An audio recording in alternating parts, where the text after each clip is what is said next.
What's up, everybody? Welcome to the Gooner channel. And tomorrow is a season-defining game for Arsenal as Liverpool visit the Emirates. League leaders Liverpool. 5 points clear of us at the moment.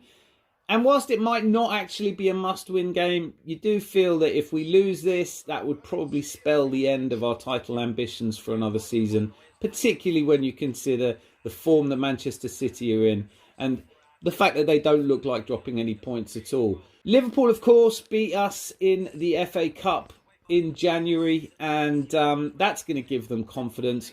With that said, it was a game in which Arsenal acquitted themselves really well, just weren't able to capitalise on their chances by scoring goals. Since then, we've had two decent performances, one at home against Crystal Palace where we put 5 past them, and more recently, of course, the away trip on Tuesday to Nottingham Forest where we went 2-0 up. We gave away a sloppy goal in the final minutes, but we were able to hold on. We have taken 6 points from 6 to keep the pressure on them. So if we can get the win tomorrow, we narrow the gap down to just 2 points, and that very much puts us in title contention. We have a run of games coming up which are eminently winnable.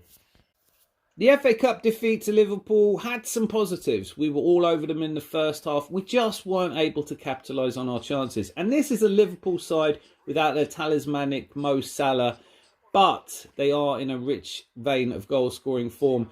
They, of course, scored 4 against Chelsea in the midweek. Chelsea are a shambles club, so I don't know how much you can draw from that. But they beat Bournemouth 4-0 away before that. And, of course, scored 5 against Norwich in the FA Cup. It's also a game between the top 2 defences in the Premier League. And when you look at the 2 first 11s, there really isn't much in it. So let's have a look at how both teams are likely to line up. Starting with Liverpool, who have Alisson in goal, arguably the best goalkeeper in the Premier League. He has 7 clean sheets from 20 appearances, but after a short spell of injuries, come back. And it is worth noting that in his last 2 games, he has conceded 3. That's the Great Nkunku goal and the 2 goals he conceded to Norwich.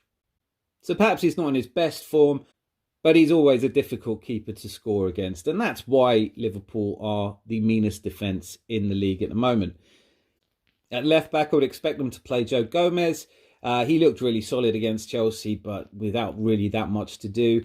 A little bit shakier in the game against Norwich, and in the League Cup semi-final game against Fulham, underwhelming performance. That could be an area for us to exploit. On the right, we're obviously going to see Trent Alexander-Arnold. There's always lots of conversation about him, whether he's a good defender or not. But again, to repeat myself, he is part of the tightest defence in the league at the moment. And of course, provides so much threat in midfield and going forward. The centre-back pairing of Virgil van Dijk and Ibrahima Konate, it's a question, I think, which is the best centre-back pairing in the league at the moment. I think it's either between these two or our own Gabriel and Saliba.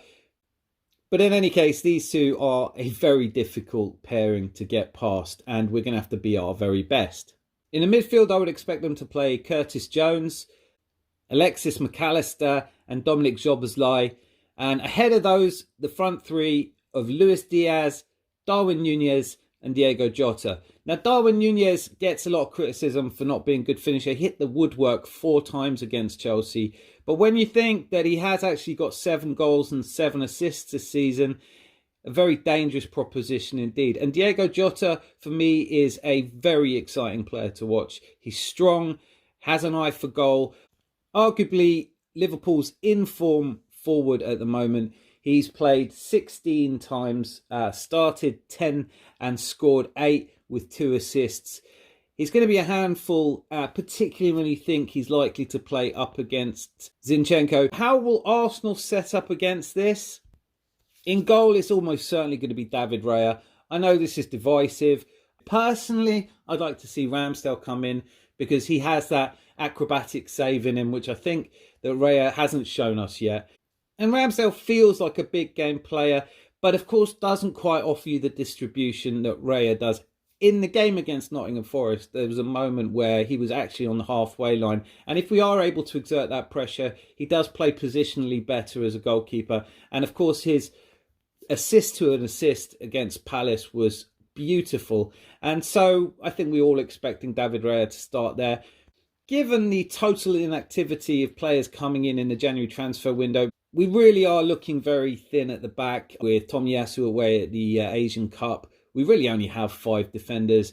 So it's not going to be a surprise to anyone. Perhaps Jakub Kiwior will start ahead of Zinchenko, but it's unlikely in a game of this magnitude where the midfield is going to be so hotly contested, and I think we're going to need Zinchenko in there to compete.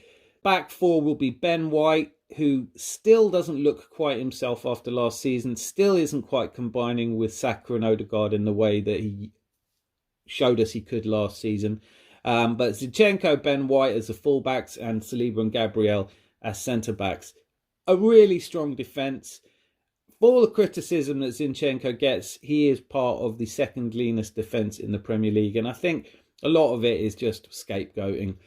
Moving on to midfield, Emil Smith-Rowe started the game against Nottingham Forest. It was something that we'd all been waiting for, and he showed enough. He didn't make the full 90 minutes, but he certainly looked better than Kai Havertz when Kai Havertz replaced him.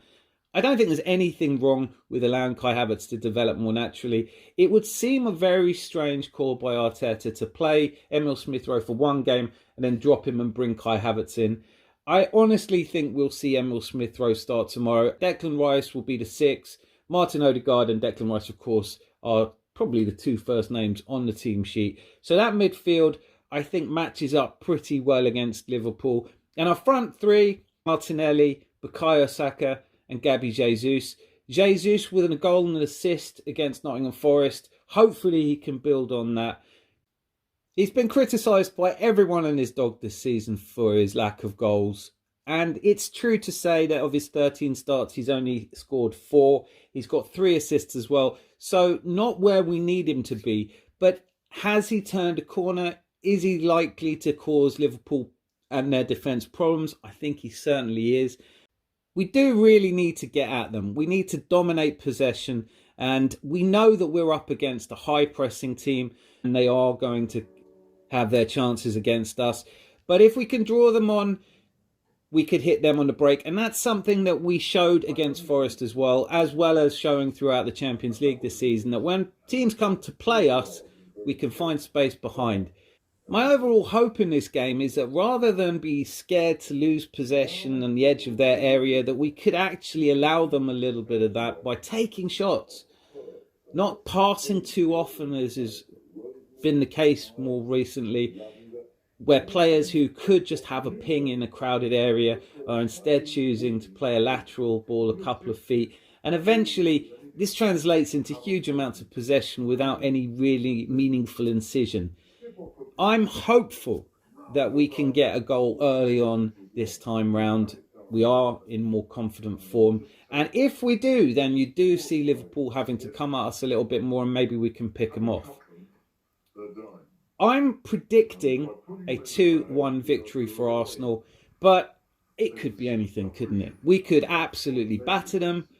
I don't think they're going to walk it. I don't think they're going to score a hatful of goals against us, but I'm not ruling anything out either. And on paper, you would imagine that this is going to be a game of very fine margins. Hopefully, both teams will keep their temper. This is a hugely important game for both teams. And my feeling is that it is too close really to call. But as I said, I'm going for Arsenal 2, Liverpool 1, 2 points the gap. Man City play on Monday. They'll probably win it. But this title race could go all the way to the wire with 3 teams, which would be hugely exciting for the Premier League. And if we lose tomorrow, I think it's a 2-horse race already. And get ready for all of the people who have a problem with Mikel Arteta to be the most vocal, most angry, most toxic. I'm very much hoping that doesn't happen. Let me know in the comments how you feel. Of course, hit a like. Why not hit a like? And subscribe if you haven't yet. Thank you so much for all the support. I look forward to reading and responding to your comments. Come on, you Gunners. Until tomorrow, be lucky and lots of love.